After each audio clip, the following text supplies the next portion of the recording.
I Corona.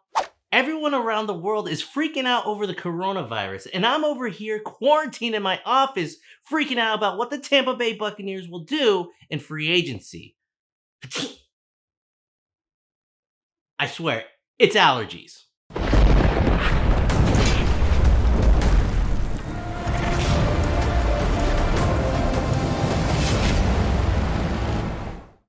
What's good, Buck Nation? It's your Rude Boy, and thanks for tuning in to Tuff Bucs. On today's episode, we'll be going over the laundry list of free agents the Buccaneers will either have to re-sign or let walk.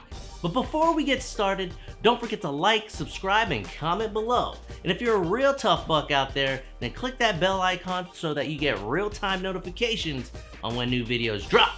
So with that, wash your hands and let's giddy up. I do want to mention that I'll be having buttons throughout the video right here to get your thoughts on who should stay and who should go. So people, get involved, let me know what you think. Alright, so the NFL free agency starts on Wednesday, March 18th, and first on my list is obviously quarterback Jameis Winston. There is no other player in this franchise that has the fan base split up. Half wants him to stay, and the other half wants him to bounce on out. On my last video, I went over the pros and cons of re-signing Winston, and like I said then, brace for impact because I truly believe that the Buccaneers will ultimately re-sign him. It's either going to be a franchise tag or a short-term deal, with the latter being more realistic per speculation. First-time Pro Bowler Shaq Barrett was a steal for the Buccaneers last season, who signed a one-year $4 million deal with $1 million in incentives, and boy did he prove to be worth all of that and more. He was the NFL leader in sacks and even broke Warren Sapp's single-season franchise record with 19.5. So what do you do if you're the Bucs? Honestly, I think it's risky signing Shaq to a long-term deal because his sample size is just too small. It's only been 1 year and the jury's still out on if he can produce at a high level in year 2. Personally, I think he can, but with Winston's situation, it would be wise for the Bucs to franchise tag Shaq, something that's worth around $17 million, and see what he can do in year 2. If he produces, then heck, sign him long term. Regardless, Shaq wants to play in Tampa and the Bucs should and will resign him. Jason Pierre-Paul is next on my list. In May of 2019, the stud edge rusher suffered a fractured neck in a car accident, and reports indicated that Paul would potentially miss the entire season. And because of the uncertainty surrounding his season, the Bucs and JPP mutually agreed to a restructured contract that eliminated the final year of the contract. JPP was out to prove to the Bucs and the league his worth. You can blow this man's hand off or break his freaking neck, but it seems as though nothing can hold this man back. He miraculously returned to the field by week 8 and got a sack on his very first play. He's a vocal player who also leads by example and was part of the reason why the defense turned it around in the second half of the season. The Bucs should and hopefully are able to sign him as well. As much as people like to hate on this dude because his stats weren't as juicy as other players on the team, Ndamukong Suh was an instrumental piece to this defense, especially against the run. He creates double teams that allows other players to run free and wreaks havoc in the interior alongside his mentee, Vita Vea, who also has benefited from having the veteran around. He's a dependable player who rarely gets hurt. In his 10-year career, he's only missed 2 freaking games.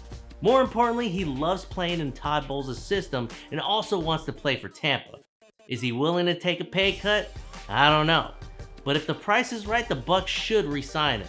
Ultimately, I think they could get it done. Carl Nassib was another reject the Bucs scooped up off of waivers.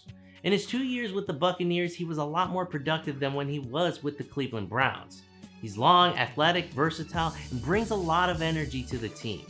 He's an excellent player to have on rotation in this defense, but at $2 million, I'm sure Nassib wants more than that. I think he's worth maybe 3 to 4 million tops, but if the Bucs get outbid, then Nassib will move on. Last on my list of high-profile players, but certainly not least, is wide receiver Breshad Perriman. In the first half of the season, Buc fans all over, including myself, were all crying for the team to cut this man. He had several forgettable plays and struggled to establish chemistry with the offense and Jameis Winston.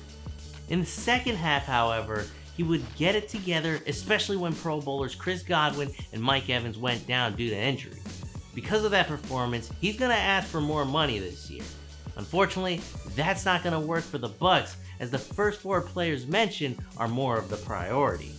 The Bucs will likely let Perryman walk, as they will look to continue to develop the young receiving core and will look to add at least one more in the draft. I personally like Peyton Barber. He's a strong runner that's hard to bring down, but he lacks the ability to explode and get big gains. At $2 million, the Bucs will free up some cap space by letting him walk and find a replacement to complement the clear starter, Ronald Jones, in the draft or in free agency. Andrew Adams is a solid player, but he's likely going to ask for more money and playing time than the Bucs can offer him. He's more than likely going to walk. I think it would be wise for the Buccaneers to find a solid veteran safety in free agency. Bo Allen is a solid backup for the interior line of the Buccaneers, but he's not worth $4 million a year. If he's willing to take a pay cut, then I like his chances to stay with the Bucs, but if offered more elsewhere, then he'll go. I think the Bucs should retain him, but I don't think they'll give him the money that he's asking for, and will walk. DeMar Dotson is entering his 10th year in the NFL, all with the Buccaneers. He's been a starter almost every year as well, and even though he struggled last year, the Bucs should retain him if the price is right.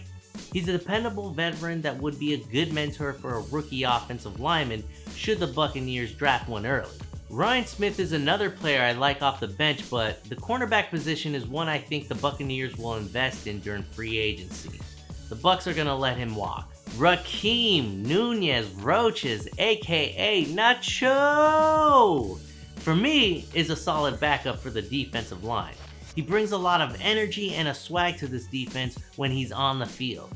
At his rate, he's worth bringing back, but like others, if he's offered more, then he'll likely go. Kevin Minter is a solid backup linebacker for the Bucs. Against the Panthers in Week 2, he came in for an injured Devin White in the first quarter and had a solid game. But in the 2 games he started, he did alright. If the price is right, the Bucs will keep him, but Minter will likely go. And those are the free agents I believe the Bucs will retain or let go. There are others on the list, but I ain't got time to be going through all those jabronis. Buck Nation, who do you think will stay and who do you think will go? Next time, we'll be talking about external free agents the Buccaneers could pursue.